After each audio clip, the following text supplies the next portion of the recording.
মাহমুদ। ইতিমধ্যেই সিদ্ধান্ত হয়েছে জুলাই গণ অভ্যুত্থান স্মৃতি জাদুঘর হবে গণভবনে। সেখানে আছেন সহকর্মী রাকিবুল রাহাত, সরাসরি যুক্ত হচ্ছি তার সাথে।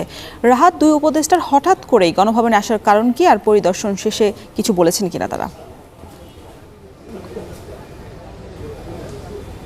রওশন, কিছুক্ষণ আগে অর্থাৎ 10-15 মিনিট আগে মূলত এই দুই উপদেষ্টা এবং বৈষম্য বিরোধী ছাত্র আন্দোলনের সমন্বয়ক নাহিদ ইসলাম এবং আসিফ মাহমুদ তারা গণভবনে প্রবেশ করেছেন।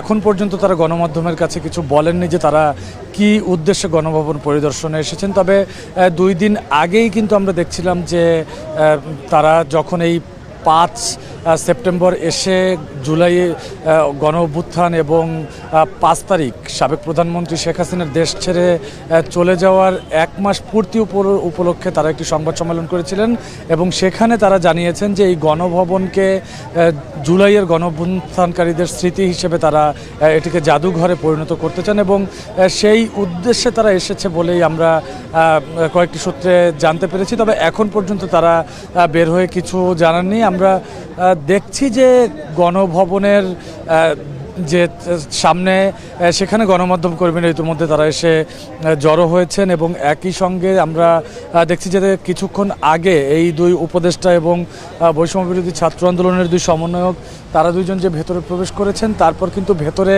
গণমাধ্যম কর্মী বা সাধারণ কোনো মানুষ তাদের কেউকেই প্রবেশ করতে দেওয়া হচ্ছে না। সবাই আসলে বাইরে অপেক্ষা করছেন যে তারা এই গণভবন পরিদর্শনে আসার উদ্দেশ্যটা কি।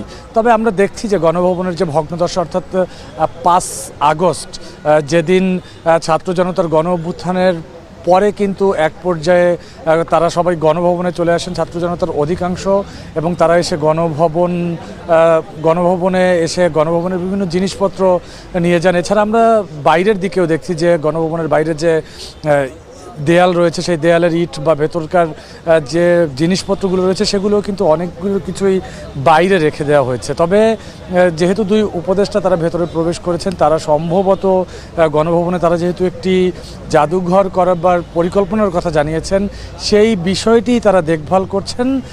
ভেতরে তারা যেহেতু এখন পর্যন্ত রয়েছেন, সেক্ষেত্রে তারা ভেতরে পরিদর্শন করে এসে হয়তো বা সাংবাদিকদের বিস্তারিত জানাবেন যে তারা মূলত কোন উদ্দেশ্যে আজকে এই গণভবন পরিদর্শন করলেন এবং তাদের সিদ্ধান্ত কী। যেহেতু তারা জুলাই গণ অভ্যুত্থানের স্মৃতি জাদুঘর হিসেবে এই গণভবনকে তৈরি করার একটি ঘোষণা দিয়েছেন, সেক্ষেত্রে তাদের কোনো রোড ম্যাপ রয়েছে কিনা, তাদের কতদিনের মধ্যে এটিকে জাদুঘর করার পরিকল্পনা, সেই বিষয়টি হয়তো বা তাদের ব্রিফিংয়ে জানা যাবে। এই ছিল গণভবন থেকে আমার কাছে সবশেষ। রওশন। অন্তর্বর্তী সরকারের দুই উপদেষ্টার গণভবন পরিদর্শনের খবর জানাচ্ছিলেন সহকর্মী রাকিবুল রাহাত। দেখছেন এখন জনপদে।